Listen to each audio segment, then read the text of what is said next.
Bonjour à tous, c'est le Barbu. Alors aujourd'hui, on va prendre le temps de bien comprendre deux notions fondamentales de l'économie, la politique de l'offre et la politique de la demande.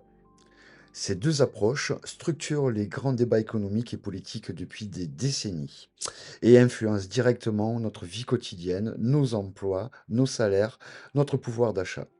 On va voir ensemble leurs définitions, leur origine, leurs mécanismes, leurs avantages, leurs limites et surtout comment elles s'appliquent concrètement en France et dans le monde.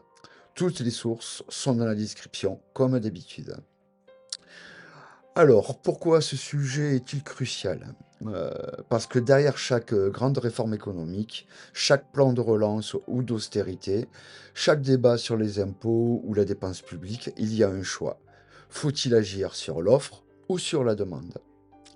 Comprendre cette opposition, c'est comprendre les choix des gouvernements, les débats à l'Assemblée et les conséquences sur notre quotidien. Donc on va commencer par la définition et l'origine. La politique de l'offre, c'est un ensemble de mesures qui visent à améliorer la capacité de production des entreprises. On agit sur les conditions de l'offre, baisse des charges, baisse des impôts sur les sociétés, déréglementation, soutien à l'innovation. L'inspiration vient de la pensée libérale, hein, la fameuse loi de C, toute offre crée sa propre demande. La politique de la demande, c'est un ensemble, quant à elle, de mesures qui visent à stimuler la consommation et l'investissement. On agit sur le pouvoir d'achat des ménages, la dépense publique, les salaires et les prestations sociales. L'inspiration, c'est la pensée keynésienne, selon laquelle la croissance dépend du niveau de la demande globale. Historiquement, la politique de la demande s'impose après la crise de 1929 avec Keynes, alors que la politique de l'offre revient en force dans les années 1980 avec Reagan, Thatcher, puis en France avec les réformes des années 2000-2010. Alors, les mécanismes en détail, hein. La politique de l'offre, comment ça marche? On allège la fiscalité et les charges pour les entreprises. On simplifie les normes, on favorise l'investissement, l'innovation, la formation. L'idée, c'est que si les entreprises sont plus compétitives, elles investissent, embauchent, baissent les prix et toute l'économie en profite. La politique de la demande, quant à elle, c'est l'inverse. On augmente les salaires, les aides, les investissements publics, on baisse la TVA ou les impôts pour les ménages. Si les ménages consomment plus, les entreprises vendent plus, investissent plus et embauchent. Alors on va prendre des exemples historiques contemporains. Prenons quelques exemples donc. Politique de la demande. Le New Deal de Roosevelt après la crise de 1929 avec de grands travaux, une hausse des salaires et la création de la sécurité sociale. Les Trente Glorieuses en France aussi est un exemple, hein, où la demande tire la croissance grâce à l'expansion de la consommation. Politique de l'offre, les années 1980 avec Reagan et Thatcher baissent massivement les impôts sur les entreprises et dérégulent entièrement les marchés.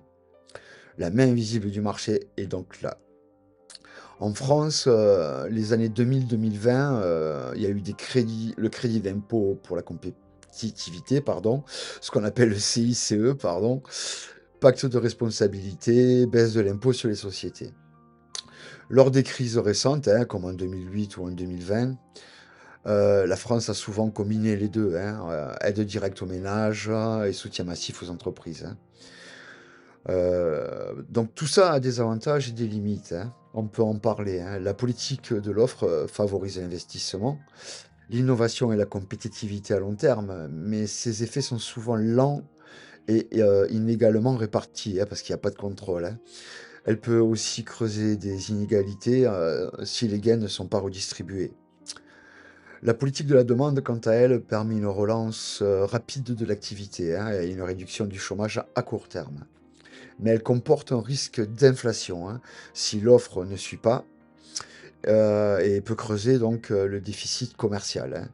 On pourra faire, peut-être une vidéo sur comment fonctionne le déficit commercial. Dites-moi-le dans les commentaires. Bon, où en est le débat en France aujourd'hui? Les gouvernements, alternent souvent entre les 2, hein, donc comme je disais tout à l'heure, hein. Relance par la demande, en période de crise, comme le Covid. Politique de l'offre pour la compétitivité.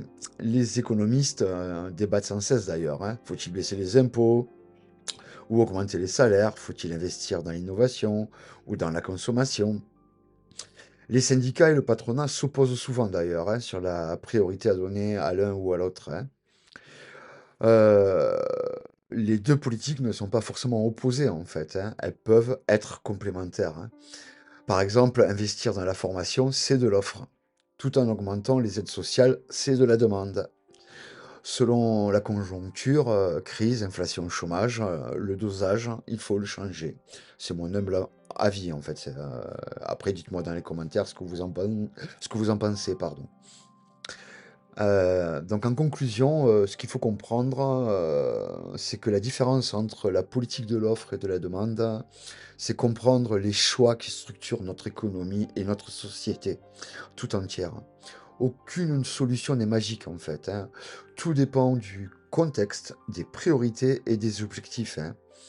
Ce qui compte, c'est d'avoir un débat éclairé, fondé sur des faits réels et de ne pas opposer systématiquement ces 2 approches, hein. En tout cas, je vous remercie, d'avoir suivi cette vidéo jusque-là, hein. N'oubliez pas, hein, toutes les sources sont dans la description comme d'habitude, hein.